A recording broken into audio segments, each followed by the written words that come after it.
ditanya kan. Jadi yang perintah ini panglima tertinggi. Tapi dia bilang, nah between you and me, ya gitu kan. Nah kemudian Mas Eros tanya, loh mereka kan anak buah saya. Kenapa mereka yang diambil? Kenapa bukan saya, bosnya gitu. Saya agak terkejut juga jawabannya Prabowo di situ. Ya. Soalnya pesan dari panglima tertinggi, yang seniman itu jangan ya, itu teman anakku Bambang. Gak usah dulu. Ya. Kalau pada malam itu cara dia bicara, ya, cara sampai ya udah ada gayanya kan kayak gitu ya. Kan saya nggak gambarkan gayanya ya, mundur terus gue ini Rasul kayak gitulah gitulah ya.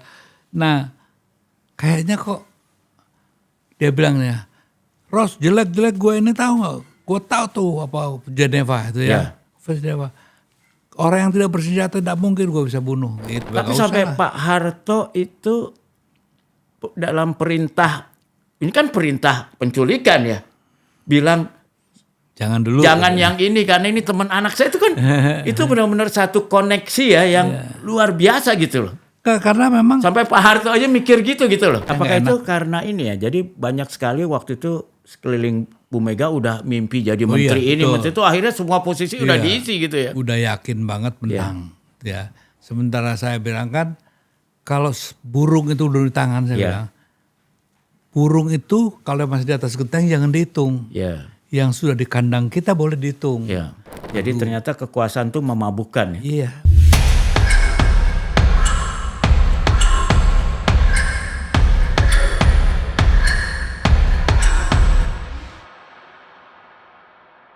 Halo para pencinta program Sahabat BHM di Retorika.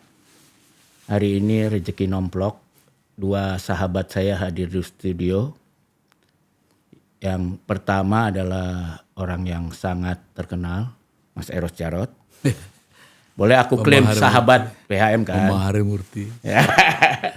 Dan di belakangnya itu ada komandan band saya ya. Ini jelek-jelek, saya nggak mau kalah sama Eros Jarot. Punya band walaupun kelasnya kelas KW 9. Kalau Eros Jarot teori. Jangan mau dibilang jelek-jelek dong. Ini namanya Muhammad Zirni Ilman ya. Teman sahabat sejak bimbel dan di ITB. Dan sekarang komandan band angkatan kita nih. Jadi baru operasi pun begitu dengar, mau nggak bantu gua ngiringin Mas Eros Jarot. Dengan agak terpincang-pincang ke sini loh. Itu loh hebatnya Mas Eros Jarot nih. Dan kita ngomong sini karena saya juga terpanggil nih. Kalau kita lihat sesuatu yang bagus, kita kan pengen semua orang bisa menikmati itu kan Mas Eros ya. Betul nggak? Tergantung. Objeknya apa? Ya, saya tuh baru menikmati buku Mas Eros Jarot. Yang terutama jilid 3, ini yang jilid 2. Ada 2 hal nih sebenarnya kependekan nih waktunya yang untuk bahas 2 buku ini. Tapi ya kita cobalah. Yang pertama itu bagaimana di jilid 2 Mas Eros Jarot mulai dari membuat film Cut Nyak-Din ya. Salah satu legenda Mas Eros lah. Setelah lagu Badai Pasti Berlalu di film Cut Nyak-Din. Dan Cut Nyak-Din, kalau saya nonton Cut Nyak-Din, Mas Eros sudah nonton film Odyssey. Saya ngeliat nih kayak siapa Nolan. Ya Nolan ini interpretasi ya, bukan fakta sejarah. Gitu. Dan memang di buku itu juga dilihat beberapa orang agak protes yang akademik sejarah. Kok Cut Nyak-Din gak seperti ini, gak ada tokoh ini, tokoh itu. Tapi dari buku ini memang Cut Nyak-Din seperti Odyssey dibuat sebagai penggugah semangat dan kesadaran. Itu kapan itu mulainya ide kok Cut Nyak-Din orang Jawa sekarang Solo kok tiba-tiba ketika bicara bikin film jauh-jauh ke Aceh gitu. Padahal kan di Jawa juga banyak pahlawannya. Gini waktu saya kan sering dulu kan ya kumpul sama ibu-ibu Dharma Wanita gitu kan ya. Bu Menteri segala gitu. Emang kalau sama ibu sering deh Mas Eros. Yang diomongin itu menyebalkan ya. Ini gimana kalau perempuan Indonesia tuh kayak konsumeris sekali gitu ya. Ngomongin parfum gitu ya. Iya. Baju. Jadi nggak ada yang gimana ya. Ya dulu ada Bu Murdono yang mendingan lah ya. Kemudian yang lainnya tuh ngomongnya gitu aja. Dan saya pikir lalu saya ke teman-teman saya juga ngomongnya tuh yang tidak ada, nggak ke depan itu ya. Ngomong kayak socialite aja ya. Iya, kayak sosialisasi itu ya. Jadi saya pikir waduh, padahal kan secara demografis perempuan itu lebih besar, lebih banyak loh ya.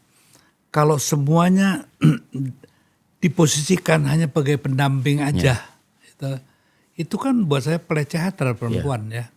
Lalu saya pikir waduh, ini kalau perempuan kita dibangkitkan nih ya, pasti Indonesia pasti hebat gitu. Jadi Mas Eros ini feminis ya sebetulnya ya? Loh, saya kan ada Tempo dulu apa tuh zamannya di zaman. Ada tulisannya banyak kok ya. Jadi walaupun tampang maskulin, hati feminin ya? Loh bukan, begini loh. Kadang-kadang kan perempuan itu ditempatkan sebagai konco wingking. Sementara dalam pengalaman saya, banyak perempuan-perempuan tuh yang hebat, yang tangguh ya. Justru laki-laki dia buat cengeng menurut saya. Nah, ucapan itu mengingatkan saya pada buku jilid 1, riwayat Mas Eros dari lahir sampai bikin film ya. Apakah ini pengaruh dari ibunya Mas Eros juga yang ternyata seorang wanita yang sangat terdidik, independen dan bakat seni gitu. Ya, jadi menurut saya memang kalau gini loh ya. Contohnya ya, pada istri saya aja ya, waktu dia lulus S1, saya bilang, kamu harus S2. Kalau enggak nanti suamimu kurang ajar gitu ya. Kamu harus lebih pinter gitu kan. Karena dunia ini kan diciptakan oleh dalil-dalilnya para lelaki ini kan dan ya. Ini hebatnya walaupun ini di buku 1 boleh ya. Digumamkan gak apa-apa Mas. Untuk menemani istri agar semangat sekolah lagi aja. Mas Eros menciptakan lagu kan. Iya dong. Lagu apa namanya Mas? Selamat Jalan Kasih gitu kan ya. Jadi maksud saya gini loh. Gimana tuh lagunya Mas Eros? Dikumanan dikit lah. Selamat jalan kekasih, kejarlah cita-cita. Jangan kau ragu untuk melangkah. Suatu hari nanti kita akan berjumpa lagi gitu loh. Sekarang coba kita pakai sama Ilman di touch dikit nih. Apa? Coba. Apaan lah ini? Tunggu, gak apa-apa. Supaya penonton tahu ya. Bahwa saya ini bukan penyanyi. Gak apa-apa. Justru inilah true original. Orinya Mas Eros. Suaranya nanti ada ceritanya. Ayo Pak. Coba deh.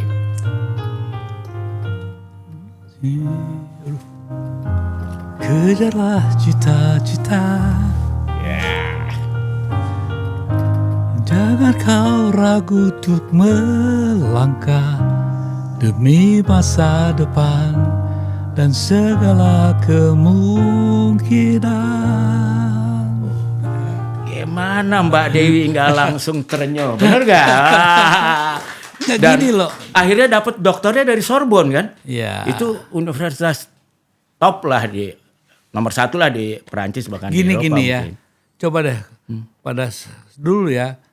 Waktu mau kawin ada pilihan-pilihan ya. Justru Dewi itu yang paling sederhana. Yang lainnya wow gitu kan ya. Tapi kenapa saya pilih dia?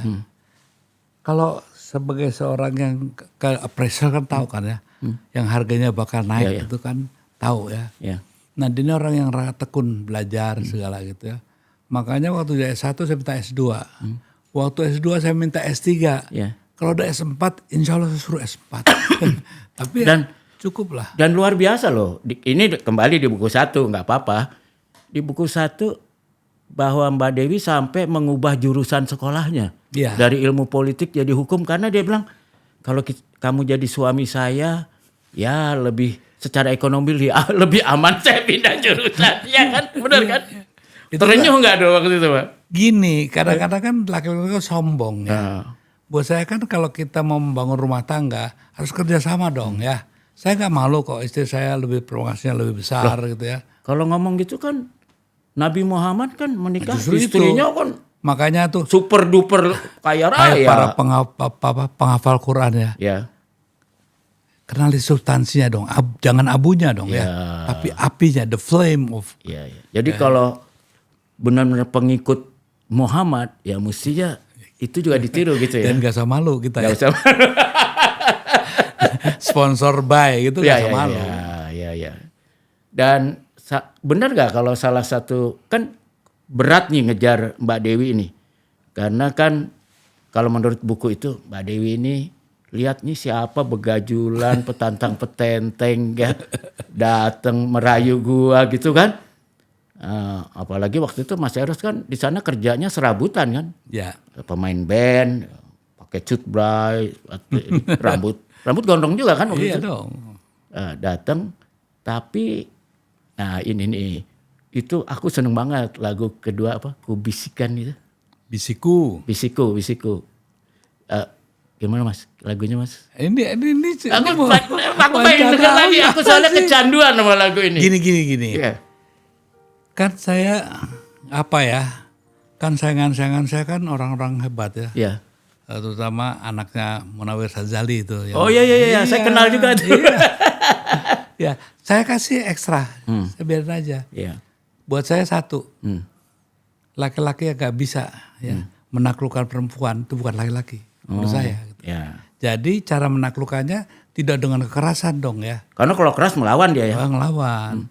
Kita dengan kelembutan, dengan kehalusan gitu ya. Sehingga melebihi kehalusan dia. Ya.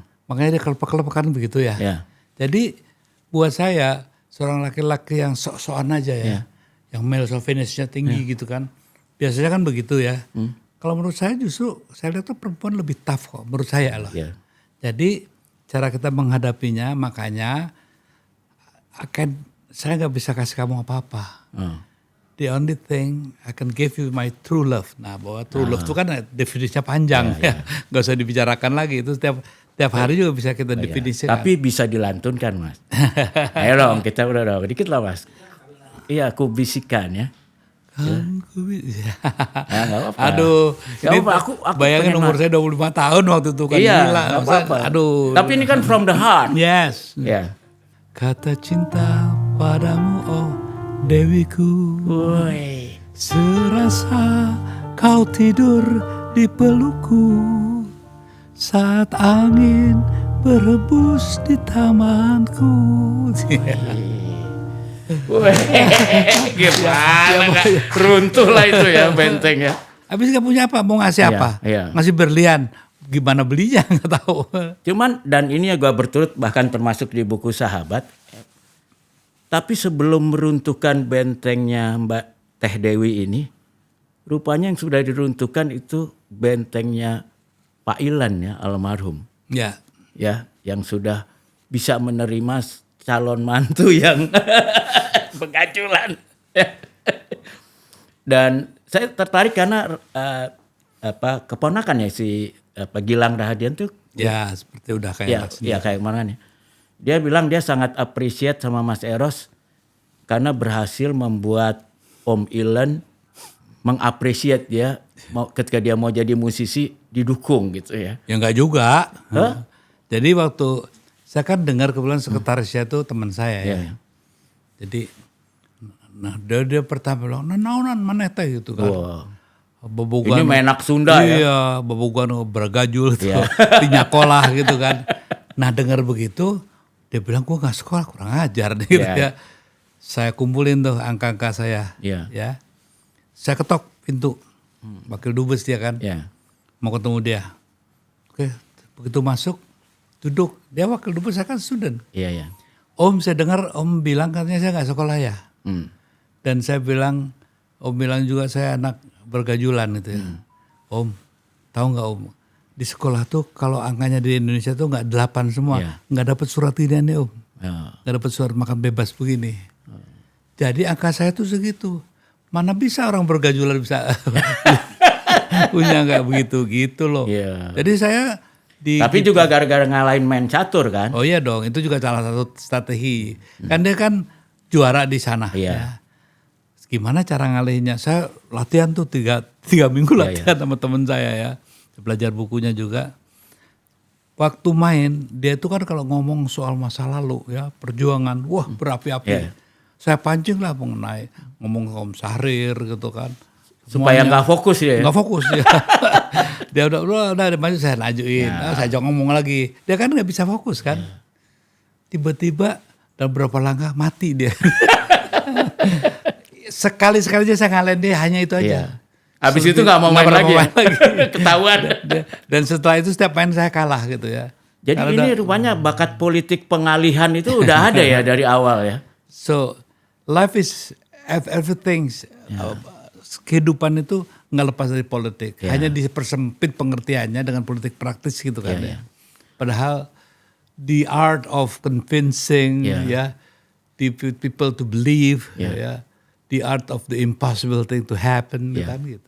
Ya, ketika bikin film Cut Nyak Dien tuh kan perlu 2 tahun ya, dan biayanya berapa? Itu ngeyakinin pendana tuh gimana caranya?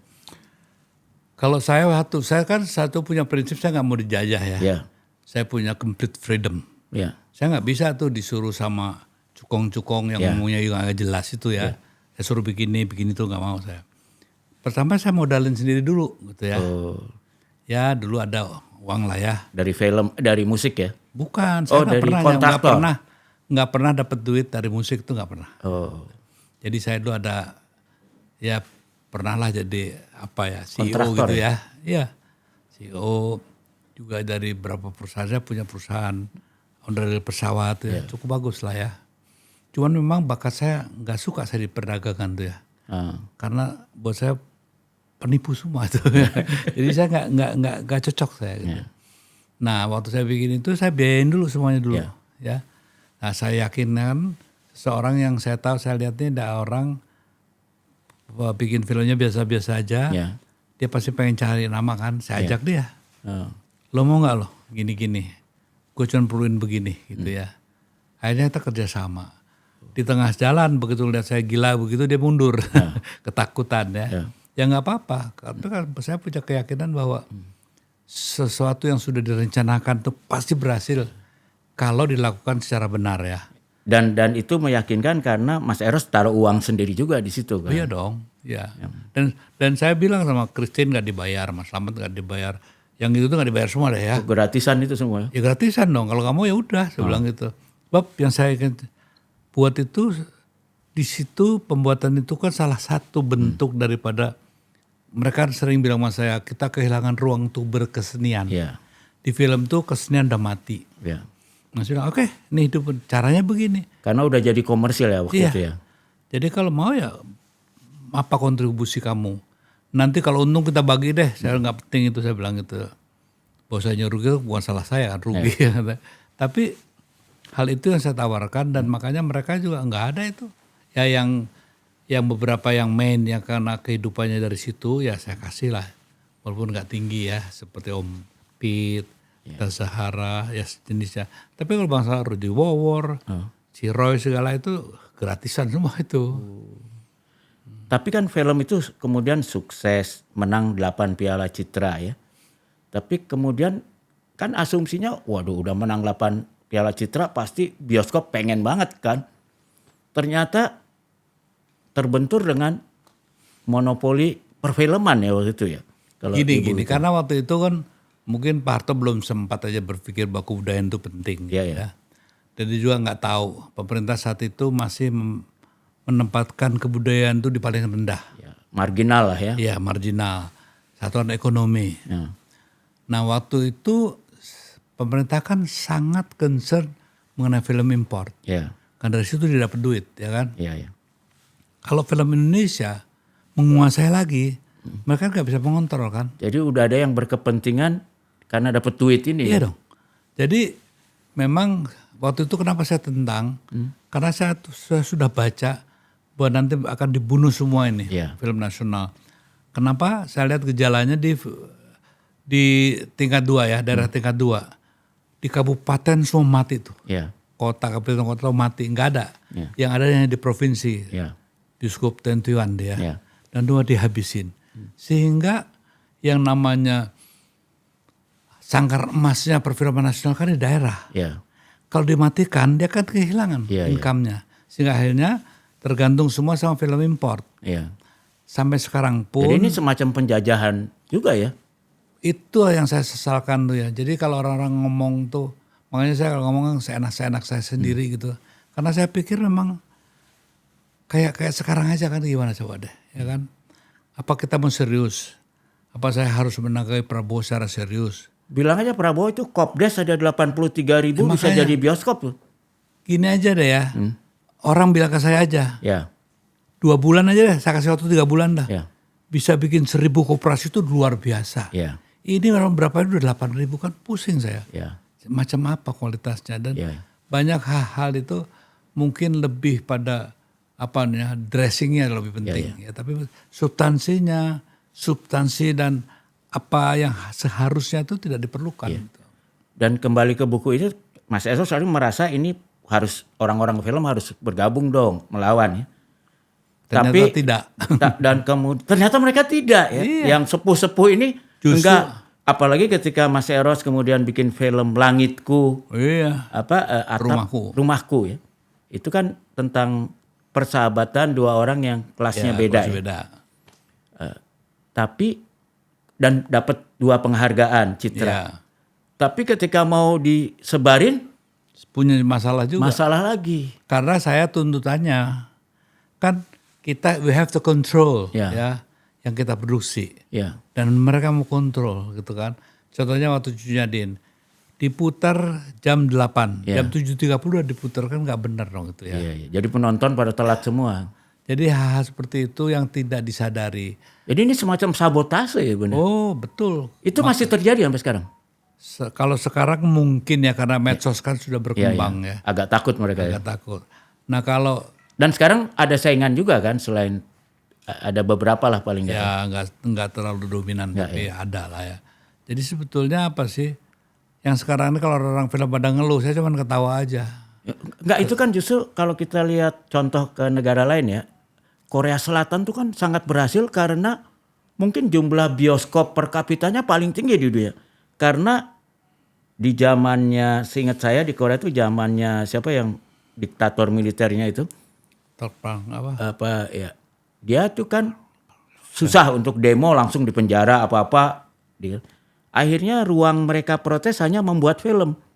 Sehingga di semua kampus itu pasti ada pembuatan dan bioskop di mana-mana. Karena itu satu-satunya cara ya untuk perlawanan. Saya bikin itu namanya Liga Film ya. Liga Film. Di seluruh hampir di universitas besar. Ya di ITB ada tuh. Saya sama dia suka nonton tuh Liga Film. Iya, cuman ya gitulah karena memang ini harusnya tuh kan gerakan politik. Iya.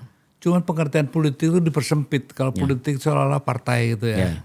Padahal gimana kita mau melakukan sesuatu di ruang politik ya tanpa pendekatan pemahaman pengetahuan politik gitu kan nggak mungkin.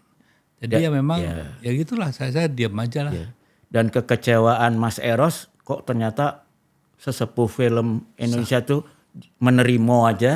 Akhirnya Mas Eros merasa saya harus bikin melalui media. Ya.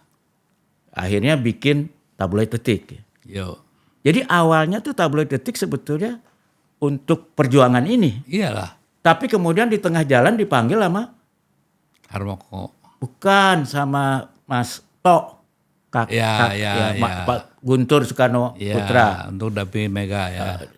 Diminta dampingi Mega. Akhirnya dari tujuan Tabloid Detik untuk melawan monopoli film ini jadi lebih besar lagi ya. Tapi begini, bahwasanya kan semua ini ditentukan oleh keputusan politik. Iya. Sehingga waktu saya bilang sama Mega kok, tadi denger nih apa yang saya omongin sekarang ya. Kontrak saya bapaknya. Saya tahu kontraknya bapaknya. Bukan sama dia. Karena sejak SMP udah dengerin pidato Bung Karno ya.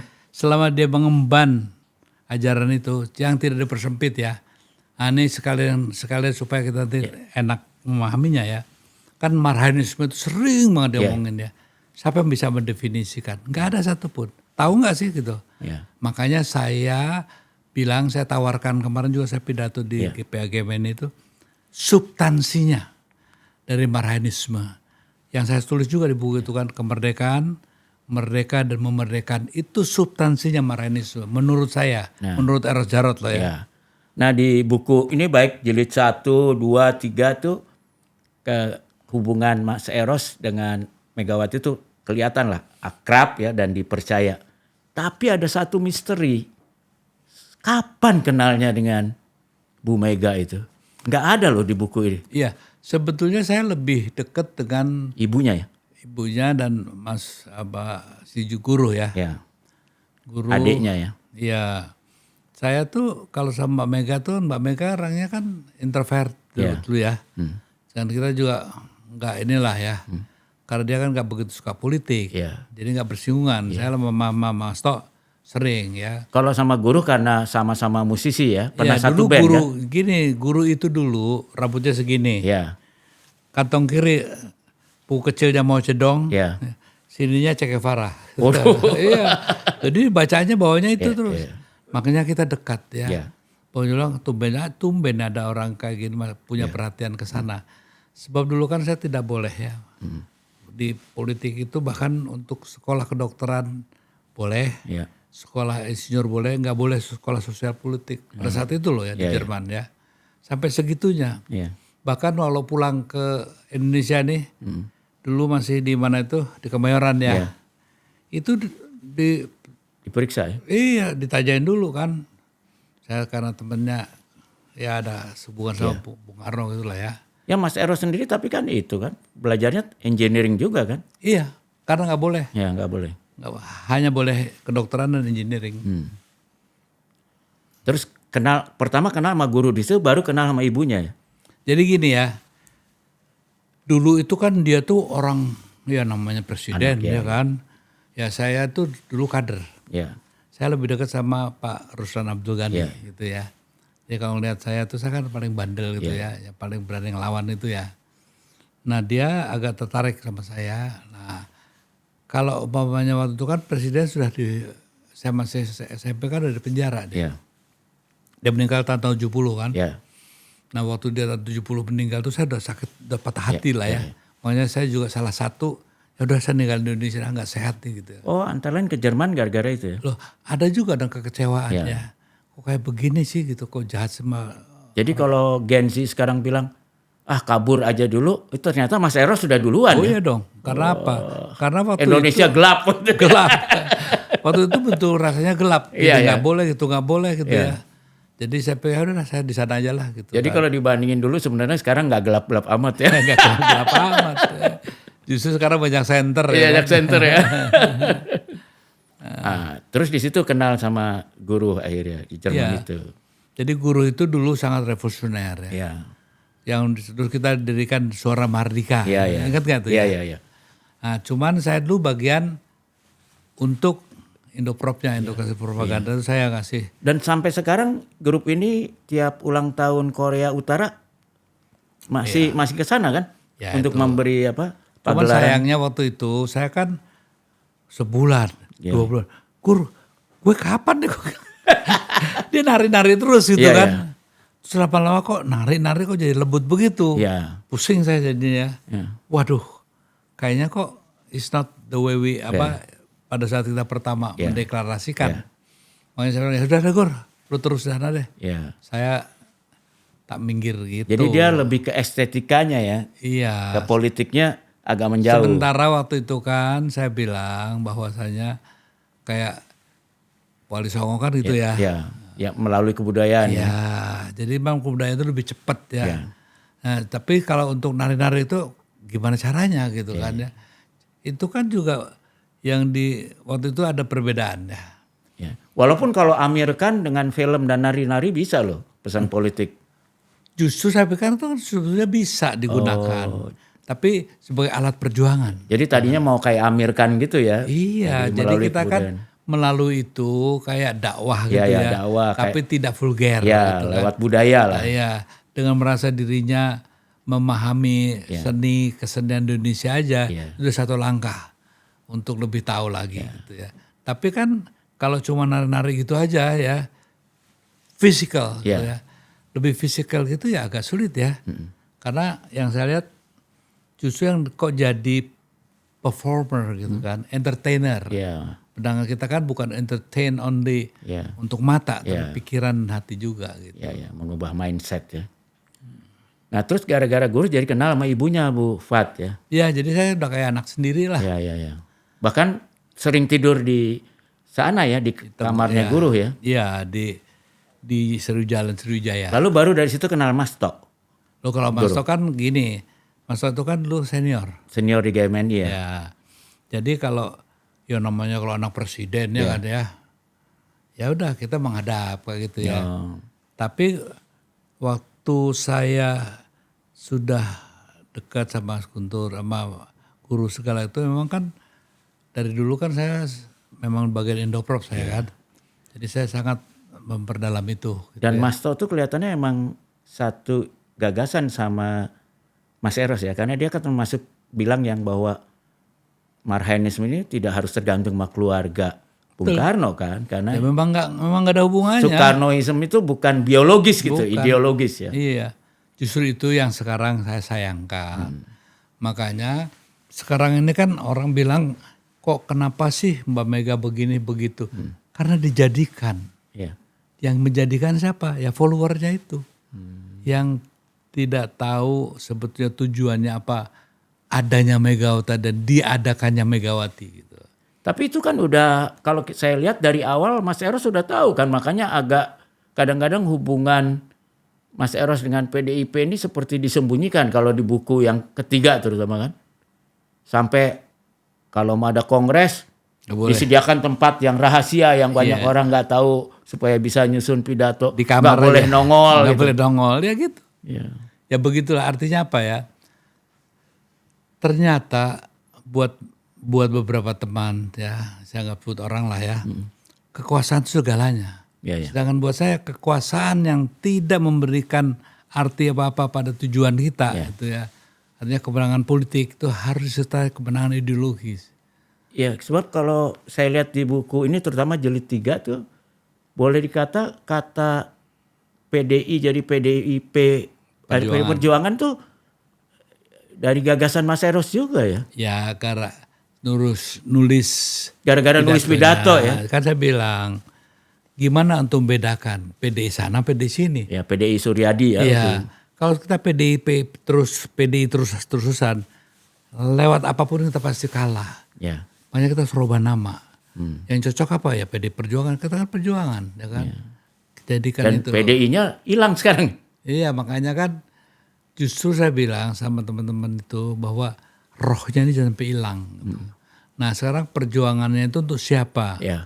Nah ternyata kan ya maaf aja ya, Mbak Mega kan sekarang kayak ratu, Ya.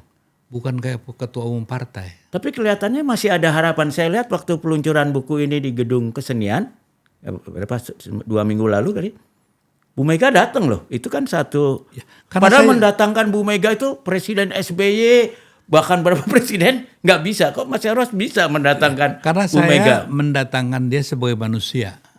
Saya undang dia sebagai sahabat. Ya. Makanya waktu saya ngomong, saya udah ngundang bukan sebagai presiden loh ya. Ya. Jadi kalau dia merasa presidennya salah sendiri gitu ya. Begitu masuk gedung itu kan wilayah negara saya lah kasarnya gitu ya. Ya harus tunduk sama peraturan yang kita buat dong gitu ya. Artinya everybody egalitarian itu saya pegangan saya. Makanya duduk dimanapun sebetulnya tidak saya atur gitu kan. Jadi maksudnya dengan begitu kan dia kembali jadi manusia. Ya. Tapi kalau dikit ibu cium tangan semua gitu ya. Kan dia jadi bukan manusia lagi. Setengah dewa jadi. Iya, superhuman jadinya kan. Nah tapi begitu kita jadikan dia manusia, dia kembali jati dirinya sebagai manusia. Itu kan lebih penting. Dan saya lihat ketika Mas Eros agak membuat dia bicara gitu, dia juga bicaranya jadi apa adanya gitu ya, sebagai teman, nggak bicara basa-basi gitu ya. Nah iya makanya kan karena walaupun banyak yang bilang Mas Eros dimarahin tuh katanya. Ya enggak apa-apa, buat saya itu biasa kok. Tapi kalau saya sih nggak melihat itu dimarahin, itu tanda akrab malah. Dia boleh marah, dia boleh apa saja, saya persilahkan. Cuma satu yang nggak boleh, menjadi superhuman, jangan. Karena Anda adalah manusia biasa, jadilah manusia, itu yang akan membuat dia jadi lebih hidup sebagai Megawati. Nah ini ya yang satu hal yang saya baca, salah satu benang merah yang menarik dari 4 buku Mas Eros Jarot ini adalah kok Mas Eros itu bisa lintas politik, lintas agama, lintas macam-macam lah. Ya. Sebagai contohnya di sini, di buku ini tiba-tiba bisa seorang Jenderal Benny Murdani tiba-tiba nelfon Mas Eros, ayo ikut ke Jogja mau ruatan putrinya, ya, nonton wayangan. Padahal semua orang tahu lah Pak Benny seperti apa angkernya gitu. Kapan nih sih kok bisa jadi akrab gitu Mas Eros tuh gimana ceritanya? Saya bilang kan, saya selalu menjadikan dia manusia. Iya, iya. Kalau semua orang menjadikan dia jenderal, padahal takut kan. Iya. Makanya saya pertama kali saya undang kantor saya, maaf Pak, saya harus buka sepatu. Buka sepatu semua, sorry ya Pak, duduknya di bawah.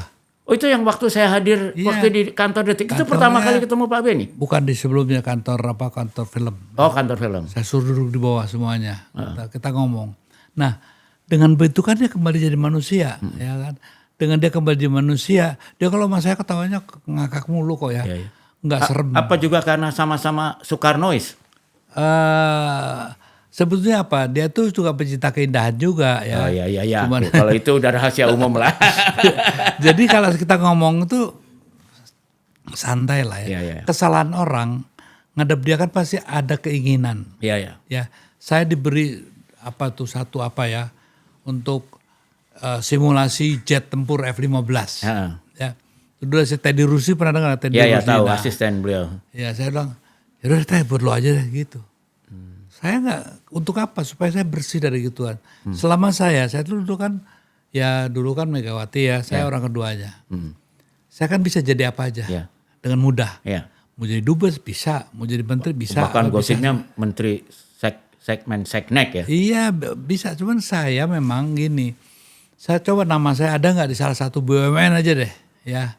Padahal saya menjadikan di rootnya ini, di rootnya itu ya. Dan saya nggak pernah malak loh ya, nggak pernah 1 juta saya ambil itu nggak ada. Makanya saya bisa bebas seperti ini karena saya merasa bahwa saya tidak terikat oleh hal-hal yang enggak itu. Tapi memang menarik juga sih kalau di buku jilid 3 juga ya. Kan Mas Eros waktu pemilihan presiden MPR ya. Waktu itu kan Ibu Mega terlalu pede bahwa dia sebagai partai pemenang akan menang. Tapi Mas Eros waktu itu udah agak khawatir kan. Ya. Lalu ketika Pak Amin Rais, Mas Eros kan akhirnya mau buat koalisi, ketemu siapalah karena waktu itu 153 kalau nggak salah ya suara. 153 cuman 153. Padahal perlu 351 kalau nggak salah ya. 351. Jadi perlu deketin Golkar, PKB, PAN. Dan waktu itu tokoh yang populer tuh Pak Amin Rais ya. Lalu ketika itu Pak Amin Rais sudah oke sebenarnya. Tapi ketika Pak Amin Rais mau ketemu Ibu Mega mau nanyain gimana tentang kabinet kalau beliau jadi presiden. Wah, Ibu Mega waktu itu karena yakin PD menang kabinet seolah-olah urusan beliau sendirilah. Jadi maksud saya gini loh. Jadi ketika itu Ibu Mega kekuatan sekaligus kelemahan Bu Mega tuh sulit berkompromi kelihatannya ya. Begini mungkin juga masukannya kurang ya. Kan saya nggak bisa sudah sejak menang pemilu 99 saya sudah ada tuh penyekatan. Iya. Di mana saya nggak bisa dekat lagi. Iya ya. Karena dicurigain macam-macam. Iya itu. Jadi maksud saya susah kita untuk ngomong tahu. Gini loh, Mas Amin itu sangat wajar menurut saya. Ya, kalau dia minta kabinet posisi kan sekarang terjadi sehari-hari ya. Wajar itu. Karena apa? Kita kan berjuang bukan sendiri. Iya. Ada Gus Dur, ada Mas Amin, ada juga Sultan. Iya. Kebetulan waktu saya mengarrange itu ya, yang namanya Ciganjur itu. Kan saya baru ngomong setelah 24 tahun. Gitu. Nah waktu itu sebenarnya tidak ada poros tengah menurut saya. Nggak ada ya. Poros tengah itu udah pernah dulu ada ya. Tapi muncul pada saat mendekat pemilu lagi gitu ya. Waktu pilpres lagi itu gara-gara satu hal.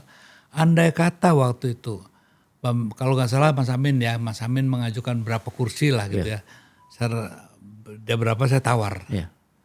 Mas Amin dengan sekian kayaknya udah oke ya. Iya. Saya bilang ke Mbak Mega, Mbak you have to meet him Iya. lah gitu ya. Karena, nggak usah kamu aja, nggak usah. Gitu.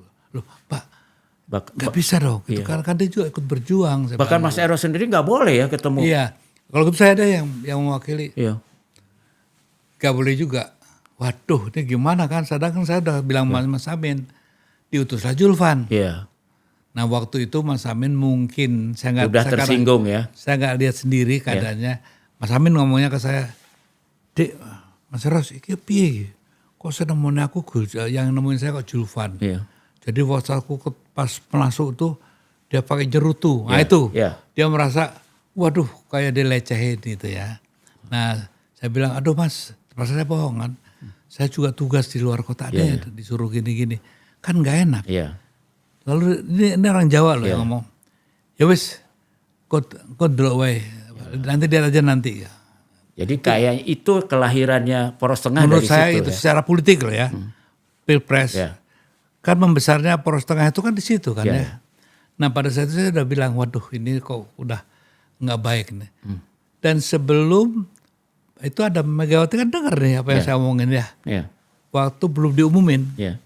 kira belum ada apa namanya Hitungannya perhitungan, saya bilang, kalah ya. Mbak, you have to prepare. We might lose the game. Gitu. Iya. Kamu ini bagus. Tapi karena saya sudah dapat bocoran. Iya. Saya Apakah nggak itu karena ini ya? Jadi banyak sekali waktu itu sekeliling Bu Mega udah mimpi jadi menteri ini, betul. menteri itu akhirnya semua posisi udah Iya. diisi gitu ya. Udah yakin banget menang. Ya. Sementara saya bilang kan, kalau burung itu udah di tangan, saya Iya. bilang. Burung itu kalau masih di atas genteng jangan dihitung. Iya. Yang sudah di kandang kita boleh dihitung. Iya. Tapi banyak burung di genteng kita sudah dihitung, ya kan? iya. Dikasih gini sekalian aja buyar semua gitu. Iya, iya. Nah itu udah dihitung, sehingga kekalahan itu. Ini pas kita stop dikit nih supaya produser saya juga bisa mempertunjukkan gitarnya. Ini pas untuk lagu Pelangi, Mas. Ya, Karena Pelangi itu kan bahwa kita nggak bisa sendirian satu warna kan. Bahwa bangsa Indonesia itu harus apa? tapi kalau Pelangi itu sekarang beda loh. Iya ya. Tapi kan Simbolnya nggak beda apa-apa. loh. Jadi artinya bangsa Indonesia itu kan spektrumnya dari Sabang sampai Merauke, dari orang Papua, orang itu. Nah kayaknya Dia. pembaca kita pemirsa kita perlu dengar dari suara asli penciptanya Pelangi itu. Lewat. Dia ya. Nah, dia. Iya. Tuh. Ini kayaknya kepaksa aja. Ini keren banget ya Mas. Percaya deh. Benar nggak? Apa? Coba. Dah. Ya. A-nya mana?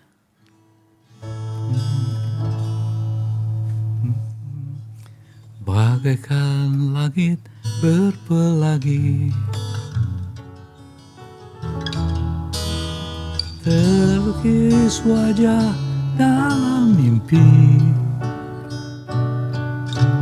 tertegun ku dibuai dalam senyuman dan kenangan yang takkan ku lupakan. Mungkinkah tercipta kembali malam yang penuh keindahan, sinar rembulan bercahaya, oh hangat menyentuh tubuh di antara pelukan. Kau dengar laguku dalam simfoni, tiada lagi melodi dapat ku cipta tanpa senyummu. Oh, itu ku. Iya. Keren banget. Coba ini lagu dinyanyikan oleh pencipta lagunya sendiri. Nah, itu ya jadi Mas Eros ya. Mas Eros itu kan udahlah semua orang udah ngomong gitu. Mas Eros bikin lagu terkenal, bikin film terkenal, bikin majalah, tabloid terkenal langsung. Lalu yang agak misok itu cuman bikin partai aja kali ya. Partai nggak jadi. Tapi dugaan saya kenapa di partai itu nggak jadi karena gini, Mas Eros itu memang kayaknya ditakdirkan, dinubuatkan sebagai sutradara, bukan aktor di atas panggung. Jadi saya lihat kan Badai Pasti Berlalu kan penyanyinya bukan Mas Eros kan, ada Berlian Hutauruk atau kemudian lagu-lagunya banyak Chrisye, banyak yang terkenalnya Once. Lalu ketika membuat film Cut Nyak kan yang muncul Christine Hakim, ya kan. Lalu ketika bikin tabloid Detik, ya Mas Eros sebagai sosok pemret tuh nggak terlalu kelihatan di situ kan, lebih kelihatan anak-anak muda yang sekarang banyak ada yang jadi menteri segala kan, ada jadi ketua partai dan macam-macam. Nah, tapi ketika jadi partai politik, Mas Eros di atas pentasnya gitu. Ya, sementara kalau di PDIP dulu itu kan Mas Eros juga sutradaranya, bikin pidatonya, tapi yang jadi presiden, wapres kan Ibu Mega gitu. Apa kira-kira gitu ya benang merahnya? Gini. Kalau di politik itu kan ada pakemnya. Ya. Pakemnya waktu itu kalau nggak ada uang, nggak mungkin. Nggak mungkin. Saya bikin partai itu dengan uang 75 juta. Aduh. Nah, coba bisa nggak gitu? Makanya yang bilang saya gagal, saya memang kenyataannya gagal kan. Tapi harus lihat dong kenapa. Saya, Tuan Disarani Mas Slamet tuh jadi Dewan Suronya. Orang nyumbang 1 miliar saya balikin. Nggak boleh. Jadi memang semua dari DPD untuk membiayai sendiri. Nggak ada kita dapat sumbangan dan menerima uang dari para konglomerat itu nggak ada. Saya perlu nyampein ini karena saya ada hidden agenda, Mas. Karena seingat saya banyak kesuksesan Mas Eros itu dimulai dari kegagalan dan tantangan. Ya kan? Kalau kita lihat misalnya bikin film Badai Pasti Berlalu, kan gara-gara ditantang sama Mas Steve Lim. Ros, lo tahu apa soal bikin musik buat film kan? Akhirnya tertantang, ya kan? Terus korelasinya apa dengan politik sekarang? Ya, jadi sekarang mungkin tertantang dong bahwa dulu kita suka ngeledeknya partai partainya dulu apa namanya Mas? PNBK. Partai Nasionalis Benteng Kemerdekaan. Benteng Kemerdekaan. Kita suka ngeledeknya jadi Partai Nasionalis Bung Kumis. Bung Kumis ya. Tapi kan ya itu tadi, ada gak kemungkinan justru ini seperti dulu tantangan Steve Lim? Iya, saya gini loh ya Bung. Mungkin kata-kata saya ini terlalu kasar ya. If you want to give your soul to the kingdom of evil, bisa. Itu saya nggak mau lakukan. Tapi kan, come on ya, waktu bikin film Cut Nyak kan duitnya jauh dari cukup. Tapi satu, dan orang-orang yang mau mendikte, Mas Eros tolak jadi. Ya kan? Tapi kan tidak ada yang peraturan yang membatasi. Sekarang yang namanya undang-undang politik di Indonesia tidak bisa begitu. Karena sudah membuat undang-undang itu yang seperti ini. Tidak bisa seperti lain itu ya. Makanya kayak pola-pola seperti yang ada proporsional, ya tidak proporsional itu ya. Sekarang bayangkan ya, di satu partai saja yang mencalonkan itu saling sikut-sikutan. Banyak-banyakan uang. Saya nggak bisa begitu. Kecuali saya menyerahkan idealisme saya ke the kingdom of evil gitu ya. Dan itu ternyata terjadi. Jadi saya pikir tergantung ya. Kayak buat saya soalnya kekuasaan itu bukan segalanya. Makanya siapapun yang mendengarkan ini ya kalau bisa gitu ya. Jangan cuma ngomong aja dong. Ya toh. Ayo gitu ya. Tapi satu, bisa nggak kita keluar dari cengkraman itu? Satu yang paling pertama sekali harus dirubah semuanya kan. Undang-undang pemilunya, juga peraturan-peraturan yang mengikat gitu ya. Nah memang sulit. Ini kan orang delusional semua menurut saya. Ya, ya. Mau merubah Indonesia lewat pemilu. Gimana caranya gitu. Sedangkan pemilu dikontrol semua sama orang-orang yang menginginkan seperti ini gitu ya. Tapi kan Mas Eros udah berada dalam posisi ini udah lama tidak menyurutkan. Saya ingat zaman Orde Baru, almarhum Arief Budiman kan bilang King Kong kok dilawan. Nyatanya Mas Eros ngelawan juga dan nyatanya bisa juga. Tapi satu, kita dulu gini loh ya. Musuhnya satu di sini. Iya. Yang menyerang begini. Iya. Sekarang musuhnya tuh begini ternyata. Karena teman kita juga jadi musuh di sana ternyata gitu loh ya. Nah ini yang agak susah karena dulu kan centralized itu kan. Jadi ke satu titik kita serangan semua. Sekarang ke berbagai titik. Yang berangkatnya dari berbagai titik juga. Loh tapi menurut saya kalau saya baca 4 buku ini justru kejeniusannya Mas Eros itu kan punya konsep tentang apa yang disebut kawan. Ada kawan taktis, ya kalau kebetulan kepentingannya sama untuk sesaat gabung, ya kan. Ada kawan strategis, kalau kebetulan tujuan strategiknya sama gabung dulu. Jadi baru ada kawan ideologis ini sebetulnya ada kayak komunis juga nih, ada Front Nasional nih. Jadi maksud saya, ya kan bisa dibikin bahwa gimana kalau musuhnya satu dulu gitu, yang lain sepakat untuk musuhnya satu dulu supaya kita bisa berubah ke arah yang lebih baik. Gini, apapun namanya kalau kita bergerak gitu kan, tidak mungkin kita itu harus ada satu pemahaman dong ya. Boleh Anda masuk lewat pintu kepentingan, tapi kepentingan yang sama dong. Jangan kepentingan yang berbeda-beda. Nah sekarang ini, maaf saja ya, kalau Anda bicara sama ketua umum partai aja deh gitu ya. Kan mission visionnya tuh gak jelas gitu loh ya. Jadi kalau Anda bekerja sama, either you take it or you leave it, hanya itu pilihannya. Kan itu yang juga. Nah makanya kalau saya urutin dari awal lagi ya, mula-mula kan Mas Eros, waduh jadi musisi udah terbukti. Tapi ketika bikin film dilecehkan, akhirnya dilawan. Jadilah Badai Pasti Berlalu, berhasil. Habis gitu bikin filmnya sekalian. Cut Nyadin. Dengan semangat tidak boleh terima uang yang aneh-aneh, mendikte, berhasil juga. Terus bikin PDIP yang tadinya partai di musim Orde Baru, King Kong, jadi juga gitu kan. Nah tinggalkan ini perubahan yang berikutnya kalau lihat dari formula yang sudah dilakukan Mas Eros kan mestinya ada harapan dong gitu. Sebetulnya sih begini ya, makanya saya kemarin udah sempat telepon Mas Amin Rais gitu ya.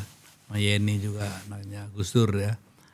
Dulu kita bisa rancang itu karena kita punya yang namanya Gus Dur. Punya Amin Rais, punya Megawati dan punya Sri Sultan. Itu Ciganjur ini ya, kelompok Ciganjur. Jadi Bonggol itu jadi Bonggol satu magnet yang sangat luar biasa. Nah sekarang ini kan polarisasinya begitu tinggi gitu ya.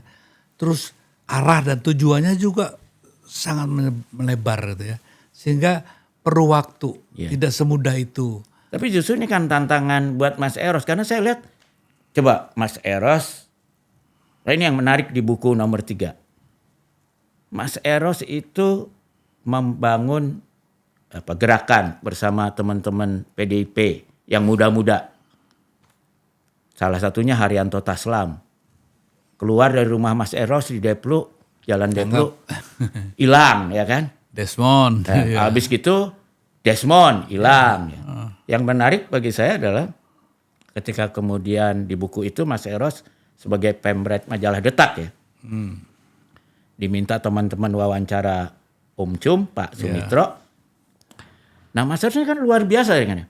Dibesarkan dari SMP udah dengar pidato Bung Karno, punya ayah yang perwira angkatan udara ya, yang ketika wafat dimakamkan di Kalibata, seperti ayahnya juga seorang perwira TNI yang dimakamkan di Kalibata dari keluarga pejuang militer. Lalu dekat dengan PDIP ya, tapi dekat dengan Pak Beni sampai diundang ruatan, ya kan? Dan kemudian dekat juga dengan Bambang Tri, anaknya Presiden Soeharto, ya kan?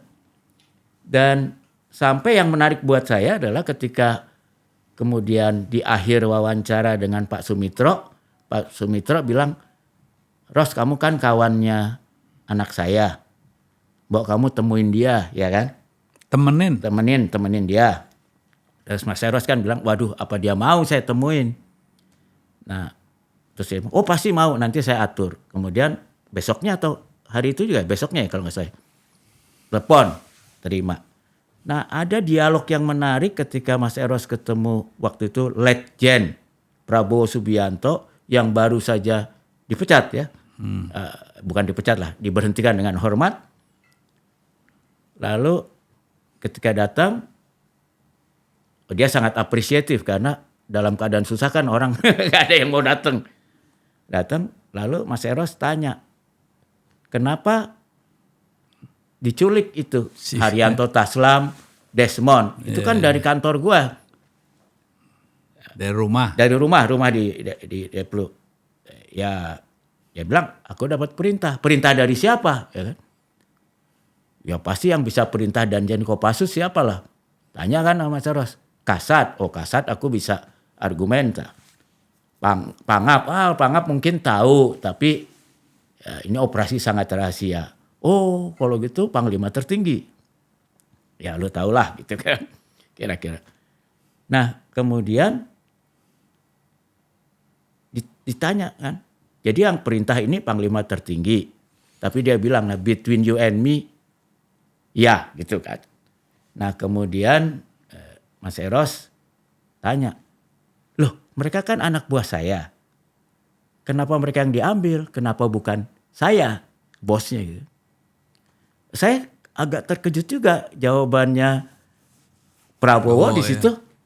Soalnya pesan dari Panglima tertinggi. Yang seniman itu jangan ya, itu teman anakku Bambang. Gak usah dulu. Ya, gimana tuh ceritanya bisa berteman dengan Bambang Tri itu? Ya kayak gini ya, dulu kan kita SMA, dia kelas 1, saya udah kelas 3 gitu ya. Iya.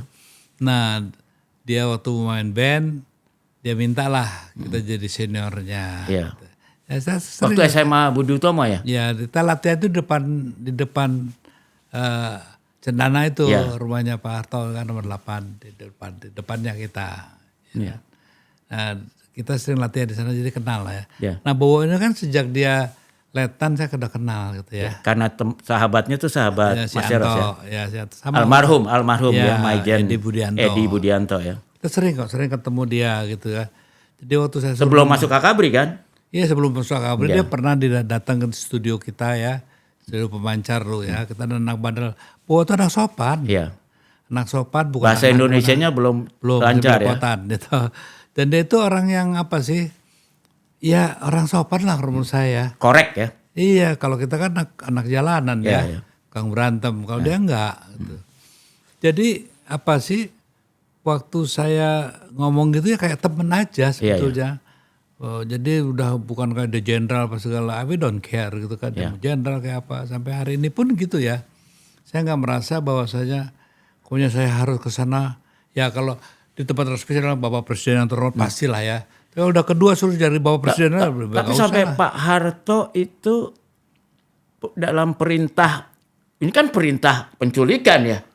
Bilang jangan dulu. Jangan yang ini karena ini teman anak saya itu kan.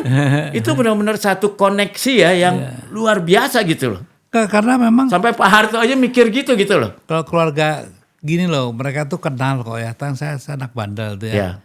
Dan makanya waktu istilahnya anak dua kuncir ya kalau bahasa Jawa ya. Kan gedangnya Butin aja yang katanya keramat tuh saya bawa gitu ya. Jadi memang dulu itu memang sangat sederhana. Saya kenal keluarga Pak Harto tuh kan orangnya sederhana dulunya ya.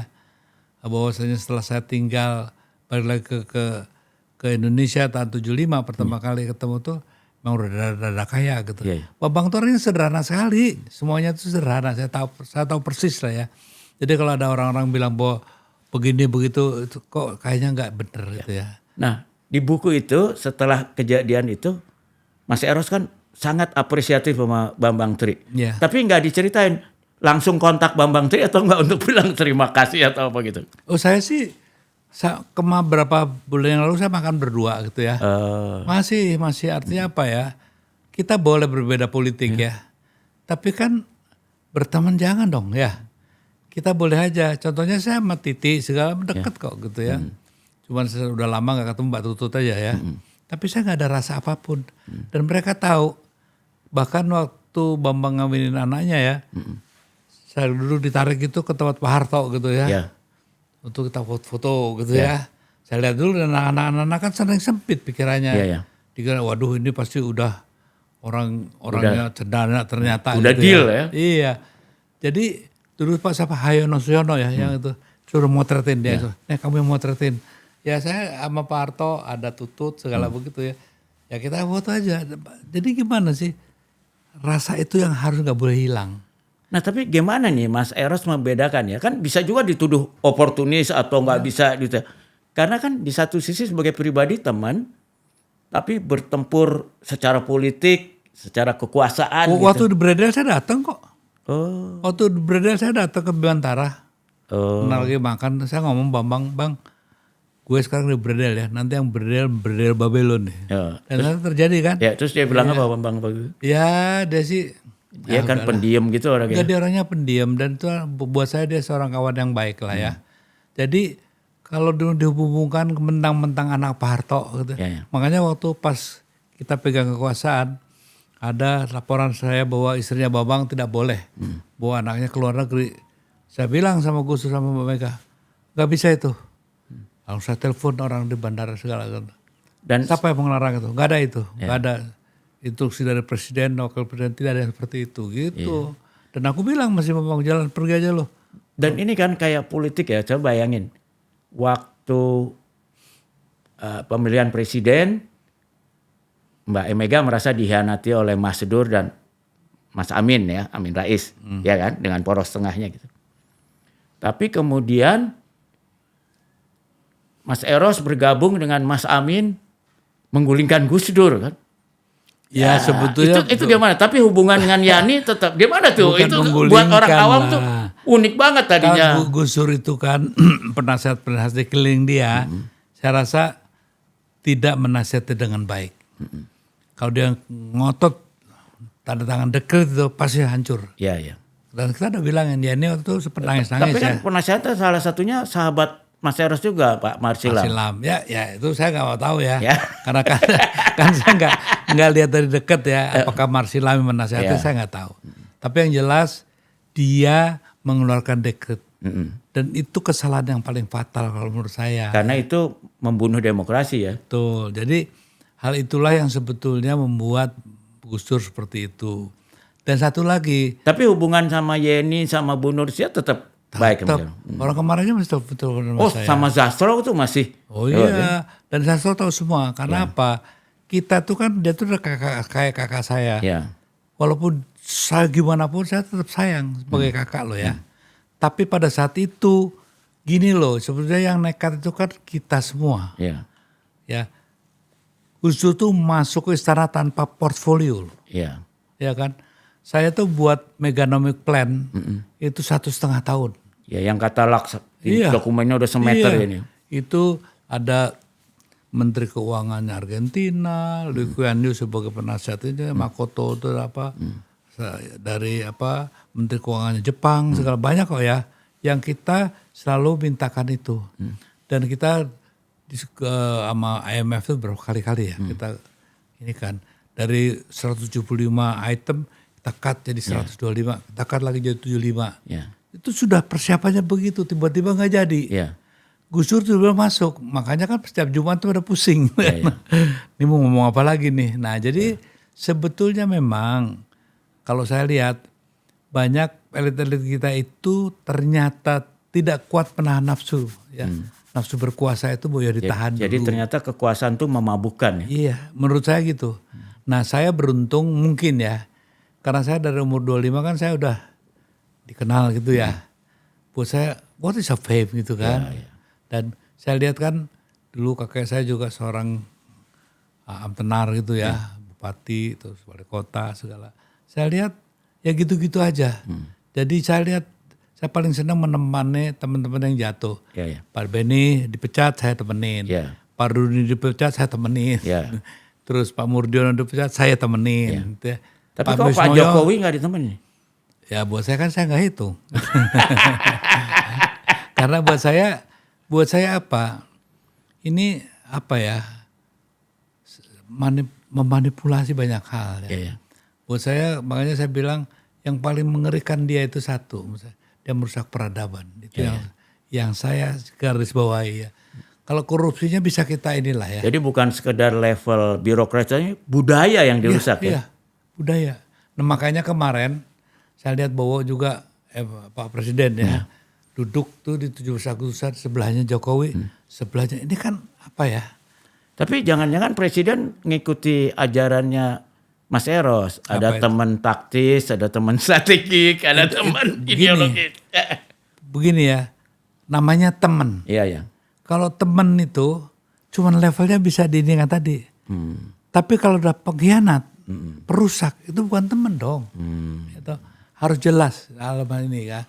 Jadi memilih teman tuh harus juga ada kriterianya dong. Tapi kan kadang-kadang ada yang namanya second chance. Kalau teman yang bertobat boleh dong. Loh, nggak pengkhianat yang bertobat maksudnya. Loh, nggak tobat-tobat kok ya. Loh gimana? Itu kan sampai sekarang. Nah ini juga yang menarik buat saya kan. Kalau dari cerita ini boleh dibilang almarhum Mas Taufik Kimas itu termasuk yang mengucilkan Mas Eros lah gitu ya. Tapi ketika mencalonkan Pak Jokowi sebagai presiden, Mas Eros sama Mas TK tuh sama tidak setuju ya. Jadi gini loh, sebelum Mas Taufik meninggal, 3 minggu ya sebelum meninggal, dia kan mau ke Ende tuh. Sampai ngomong sama saya, ngajak saya juga. Kita udah baik kan ya. Dia ada satu orang lah saya gak sebut namanya, dia sangat benci gitu ya. Dia bilang kita dari domba Ros gini-gini, sudahlah Mas, udahlah. Jadi sebetulnya apapun namanya dengan segala kekurangan Mas Taufik juga kok kontribusinya ke PDI banyak loh ya. Cuman satu hal, kesalahan Mas Taufik kalau menurut saya, kayak saya contohnya, kayak suruh menghitung RAPBN yang benar gimana? Ya nggak bisa, bukan bidang saya. Nah, kalau Mas Taufik semuanya malah diambil. Di situlah lemahnya menurut saya. Dan itu dimanfaatkan oleh orang-orang yang mau mengambil keuntungan dari situ. Kalau Mas Taufik tuh kehebatannya dia membangun jembatan ya kemana-mana, terutama ke kalangan Islam ya. Sebetulnya bohong lah kalau Mbak Mega tuh nggak butuhin Mas Taufik ya. Kan saya paksa sehidup ya. Cuman kesalahannya cuma satu aja. Kenapa wilayah nggak kamu kuasai, kamu masuk juga pengen berkuasa di situ, gitu loh. Itu yang saya lihat kelemahan dia, bahwasanya ambisi dia itu tidak dibatasi dalam level-level tertentu. Nah jadi saya sama dia tuh nggak pernah menaruh apa ya.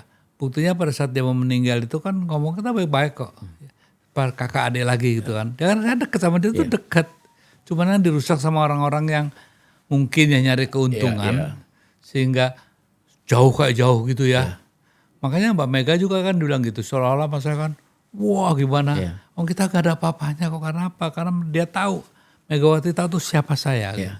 Nah satu lagi saya mau nanya tuh, waktu menulis bagian pertemuan dengan Prabowo itu, Mas Eros sempat kontak Prabowo nggak ya atau timnya? Karena kan itu katanya between you and me aja gitu ya, seolah-olah ucapannya itulah antar. Kan banyak juga dong omongan-omongan yang saya nggak tulis dong. Oh iya. Karena itu kan sifatnya rahasia. Tapi yang penting di situ tuh kalau buat saya adalah pada esensinya cerita Prabowo pada Mas Eros adalah dia itu diperintah Pak Harto untuk menculik lah katakan gitu ya. Dan kemudian dia itu dimarahin karena ketika ya Prabowo merasa yang diculik ini ternyata nggak berbahaya atau apa gitu. Lalu diperintahnya ya udah diselesaikan. Nah dia memahami diselesaikan itu dilepas gitu kan. Iya. Ya, sementara ternyata yang lain berpendapat, itu kesalahan. Dia dihukum karena melepas gitu kan. Nah kira-kira gitu kan. Begitu persisnya. Ya, karena yang dimaksud penyelesaian bukan kira-kira lagi. Seperti itu persisnya. Iya. Nah, tapi kemudian di situ disebut dia waktu Prabowo kemudian dipanggil, dimarahin oleh presiden, ada jenderal konyol disebut. Ya. Jenderal konyol itu Itu Pak siapa? Wiranto atau Pak Faisal Tanjung?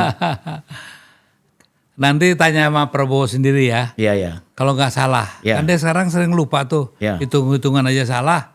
Terus Tapi saya ngomongin sebetulnya Mas Eros tahu yang disebut jenderal konyol waktu itu oleh... ya namanya jelas kok. Oh, disebut namanya. Ya, dengan seluruh title kebun binatang. Ya. Jadi nggak ditulis di buku ini Ya karena... dong, nggak. Buat apa coba? Nggak ada gunanya. Yang penting Ya. adalah gitu ya. Iya, iya. Kan yang menarik itu kan substansinya ya. Ya jenderalnya itu ya siapa lagi.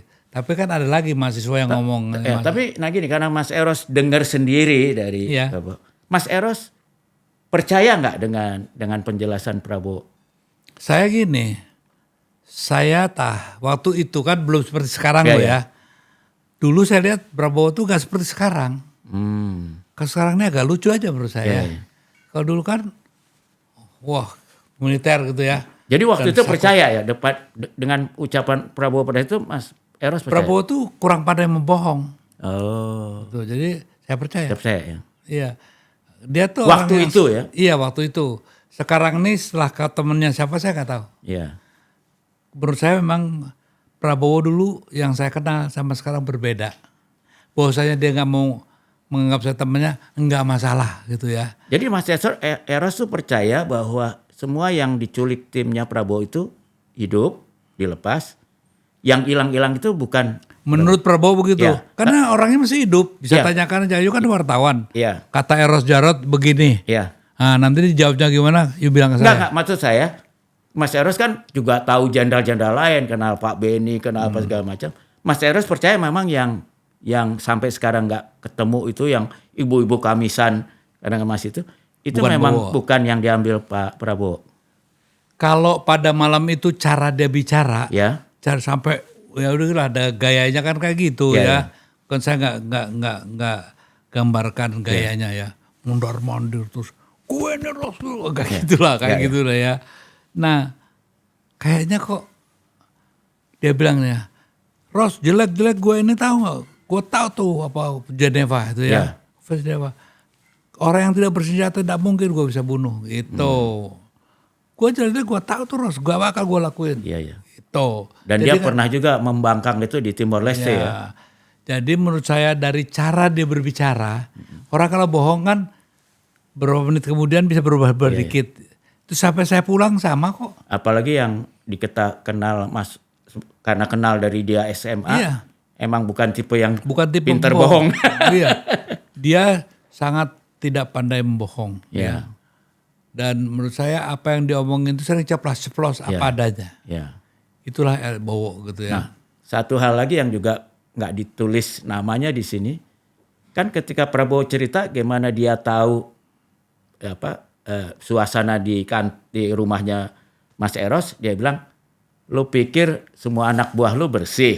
Ini bandel ya. Terus Mas Eros langsung, waduh, terpikir nih siapa nih pengkhianatnya? Dan di buku itu ditulis, tapi saya duga dia, walaupun saya nggak bisa pastikan, Iya. ketika dia mau meninggal, Iya. dia minta maaf benar sama saya. Dugaannya orang itu ya. Ya, menurut saya memang sepertinya kok itu. Karena gini, Bowo itu bisa dia nggak pernah datang ke rumah saya. Dia bisa gambarkan itu mejanya kayak apa. Yang lebih gilanya lagi itu, kap lampu saya aja bisa bilang, ini kan warnanya gini-gini, bisa tepat tuh. Saya bilang, lu tahu dari mana lu Bo? Gitu kan. Dia bilang, emangnya anak buahnya Mas Eros semua bersih gitu. Tapi kan udah dimaafkan sama Mas Eros kan. Siapa yang mana? Yang dalam tanda kutip yang lapor itu. Ya udah meninggal mau diapain. Enggak, Buat saya- waktu meninggal dia kan minta maaf sama Oh Mas Eros. iya, tapi buat saya sih gini loh. This is politik ya. Dan politik tuh hal seperti itu jangan juga cengeng gitu ya. Artinya kan saya yang salah dong. Saya gak jeli melihat itu ya kan. Jadi hal seperti itu kan sekarang juga kayak Stockholm Syndrome kan terjadi ya kan. Apa saya juga marah? Kan enggak. Iya, iya. Bayangkan orang yang menculik menjadi bosnya sekarang. Iya, iya. Apa saya terus marah seperti itu? Kan enggak. Jadi kayak sekarang ini. Saya tahu kan levelnya siapa sekarang yang bermain di di Gerindra gitu ya, yang paling bosnya kan saya tahu siapa dia gitu kan ya, anak buahnya Desmond juga kan. Jadi menurut saya ya gini loh, kayak you sering maintenance kan ya, you maintenance sama saya kan bosen, nampaknya sering salah ya kan, udah nggak punya lagi apa ya keinginan untuk main. Tapi cerita Desmond sini menarik ya, dia tadinya diculik, lalu dia masuk, lalu dilepas. Lalu Mas Eros minta dia bantu Hartono yang melawan Tommy Winata. Tahu-tahu dia pindah jadi lawyernya Tommy Winata. Lalu terakhir masuk Gerindra. Jadi orang berubah seperti itu ya. Nggak aneh ya buat Mas Eros? Buat saya satu, kan hanya pilihan kok. Kayak contohnya, saya sekarang anak buah saya kan ada yang Menko, sekarang jadi jadi menteri. Terus juga rumahnya juga, udah pada gila-gilaan deh. Saya tetap aja rumah saya tuh segi 4 kayak di rumah saya gitu. Dan itu yang dibeli oleh mertuanya Mas Eros dari Pak Ramadan KH ya? Iya, jadi menurut saya kalau saya sampai ngiri apa kecewa, berarti saya nggak tahu pilihan saya dong. Saya pilihan saya begini, contohnya saya kan penguasa dulu ya, bisa menentukan BUMN loh ya. Bahkan nentuin menteri. Iya, bisa dikit lah gitu ya. Kalau menurut buku ini loh. Iya, bisa untuk ngusulin ini. Ya. Kan saya waktu itu, waktu bikin kabinetnya Gus Dur pertama sama Megawati, itu kan saya yang diserahkan untuk PDIP. Ya, saya dan Pak Om Frans. Terus saya dibantukan Laksamana Soekardi. Sama Pak Kwik ya. Ya, saya nggak ceritakan sama Pak Kwik aja karena ada hal-hal yang menurut saya juga rada aneh gitu ya. Jadi walaupun masih ada hal-hal yang penting tidak diceritakan di buku ini, tapi yang diceritakan itu sebenarnya cukup seru dan kerasanya karena yang penting kan perbedaan kita tetap harus damai ya. Karena itu mungkin boleh nggak Mas kita tutup dengan lagu Perdamaian Merpati Putih. Supaya produser kita bisa juga main gitarnya lagi nih. Oke, kami bilang di E minor ya, jangan lebih. E minor ya. Okay. E minor ya sama komandan saya Bang Ilman ini. Karena mereka udah latihan juga Mak. Dikit jadi cuman latihannya di kunci yang lain kayaknya. Enggak apa-apa. Kalau yang lain enggak kuat suara saya. Iya.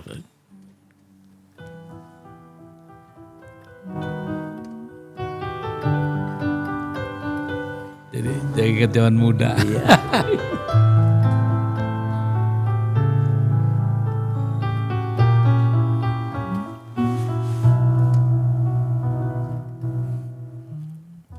Mengering sudah bunga di pelukan, merpati putih berarak pulang. Terbang menerjang badai, tinggi di awan, menghilang di langit yang hitam.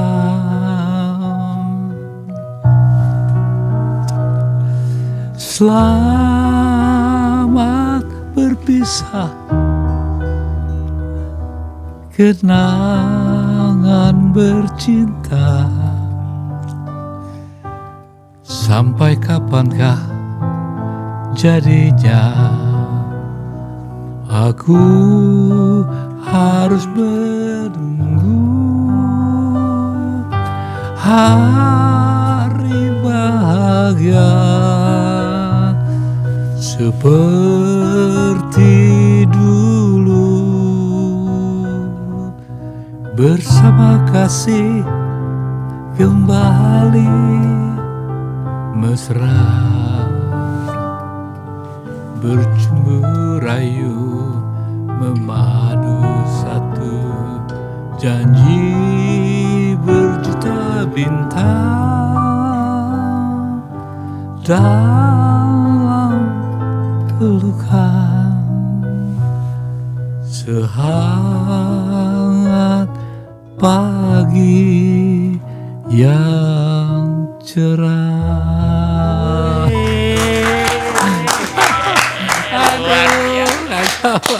Jadi Mas Eros, terima kasih banyak nih, luar biasa ya. Di hari yang cerah ini ada 4 buku. Kami menunggu buku berikutnya.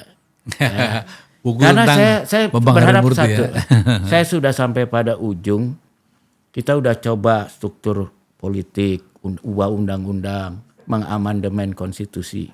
Tapi korupsi masih merajalela ya. KKN, bahkan ekonomi dikuasai oligarki. Saya udah sampai kesimpulan ini memang bukan soal kalau Mas Eros tadi bilang market film, lalu jadi perlu media yang bebas, perlu undang-undang.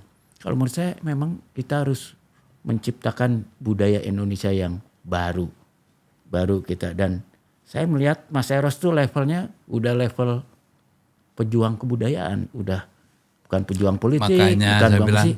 Jadi saya berharap di buku yang baru adalah magnum opusnya Mas Eros itu adalah bagaimana kita membangun budaya Indonesia yang baru.